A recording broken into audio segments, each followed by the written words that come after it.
Being on serotonin in a heat wave is honestly the worst thing ever.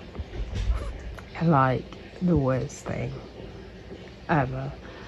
OMG. The Saturday and Sunday was just horrific. The Monday at work wasn't too bad because it wasn't as busy, but being outdoors for most of the day, evangelizing on the Saturday and on the Sunday, um, um, hosting, which we had church in the park, and so standing directly in the sun was not great, and I couldn't stay for the family fun day because I think I would have passed out. But yeah, they weren't joking when they say that these certain antidepressants will kind of cause you haywire when it comes to regulating body heat, because they're right. They're literally right. I've been all right sleeping, which is shockingly, I'm more overheating in the daytime than I am actually in bed. So yeah, but today I'm not going out today.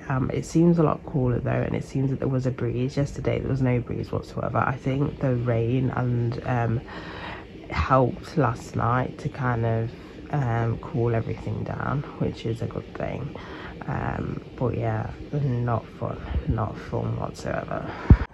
So yesterday I went to Sainsbury's, and I don't know why I keep going to Asda. So basically Asda's really closer to me. Like, it's like just, I think like a 20-minute walk, or not even that, maybe like 15-minute walk.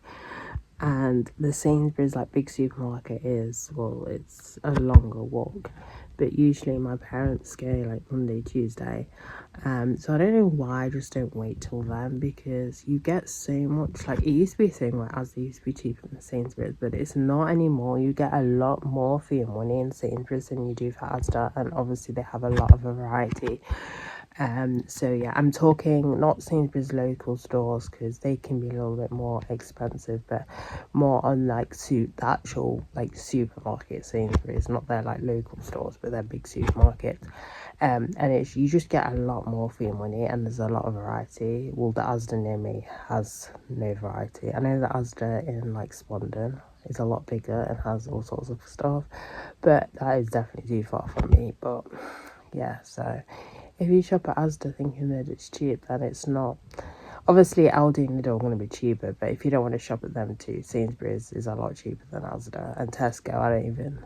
Tesco is just a scam. I'm just going to say that now. It is a scam. I swear they inflate their prices high on purpose, and then give a heavy discount with a Tesco if you're a Tesco club card, what's it, but they definitely inflate their prices, because you can get their normal prices a lot cheaper in another supermarket. So Tesco is just not even in the question, really. A little update on this coffee.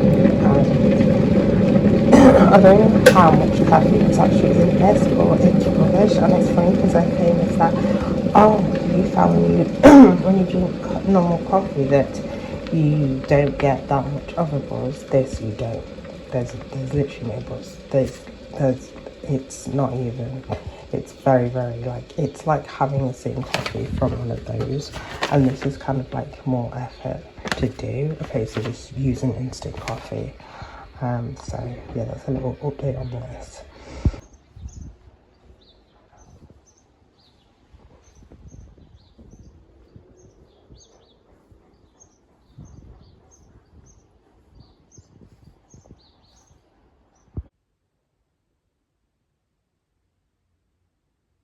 So this book is not what I thought it would actually be. It focuses in not only on a certain people group, basically people with mental illnesses that create art. So it's called Outsider Art. I thought it would look at other kind of means. It does have a look at children's art as well, but I thought it was more of like art that doesn't fit the norm. I mean, don't get me wrong, this doesn't fit the norm, but it's more specifically a people group. But yeah, I picked this up at Derby Uni, so This book I'm really loving. I might buy a copy for myself, but it's basically about arsenic, and it starts off with the world's like biggest like man-made kind of like poisoning of arsenic. And basically it was a time where when they used to dig wells in poorer countries. So this happened in is it Bangladesh, and it like spread obviously because it's like a well. But what had happened is, usually now obviously the test for arsenic, but before they actually dig the wells, they check to make sure like the water is like free of disease and everything. And at the time arsenic wasn't on the list to test, and well, you can see what happened. Like, people got poisoned with arsenic, and it was just a whole thing.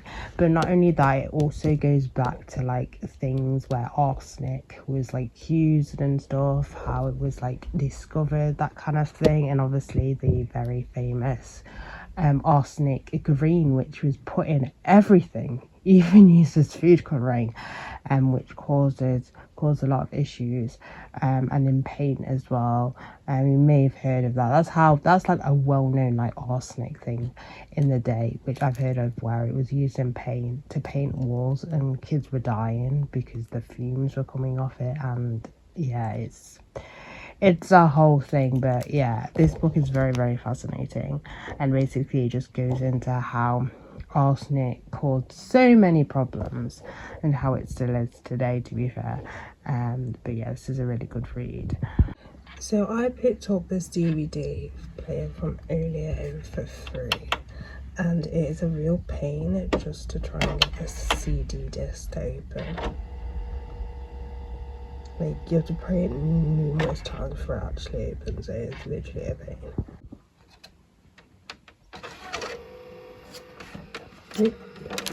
Ooh.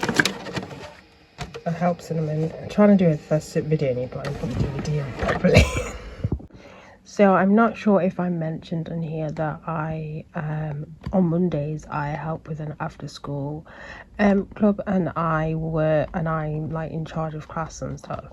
So this Monday coming wanted to do the story. So there's usually a story, and if there's time, there's usually help with homework, snacks, story, craft and games. So they want to do Moses, and the fact that I craft anyway and have loads of different supplies, they asked could you do a craft with baskets, or would it be too hard for the kids, because we have a variety of kids, with some with needs as well. But I think this cardboard is pretty easy. Literally all it is card, fold it, cut it, glue it, and then that's basically it, really. So yeah, I get to test them out myself and coming up with different crafts and stuff that they can have a go at. But yeah, sometimes it can be a bit hard as well, because some are more advanced than others, kind of thing. So you kind of have to kind of find the like middle ground, if that makes any sense. But yeah, I remember I did choose one craft one time. It was way too. The group kids we had then, it was like the craft was way too complex to kind of do it for them. But anyway, this is fairly easy. So it's meant to be like a basket, you know, like to symbolize like the basket which Moses' mother put in. Obviously it's not an actual Moses basket, it's just literally a basket made out of cardboard, but they can put like stuff in it if they want to take it home and stuff. So it's like a storage basket paper thing. So I recently discovered this YouTube channel, Into the Shadows. This guy has about 50 different channels. I'm not even joking. Like, I've come across like 3, but this one specifically kind of goes into kind of like disasters and stuff, and different like illegal drugs that have been banned and all sorts of stuff, because I'm in like a phase where it's intrigued me.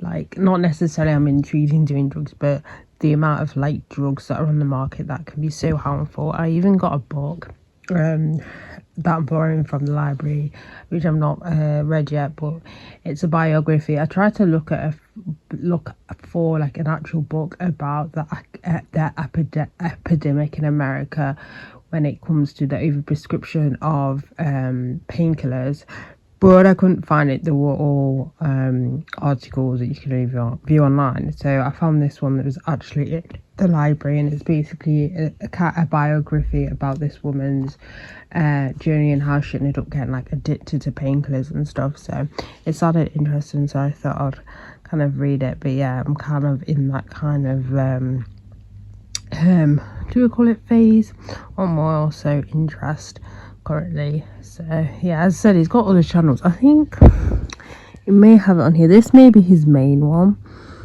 Oh, it's not even on there. But yeah, because once you watch his videos, obviously it recommends more videos, and so I've noticed he's got other like channels as well, and I'm like, oh, okay, he has loads.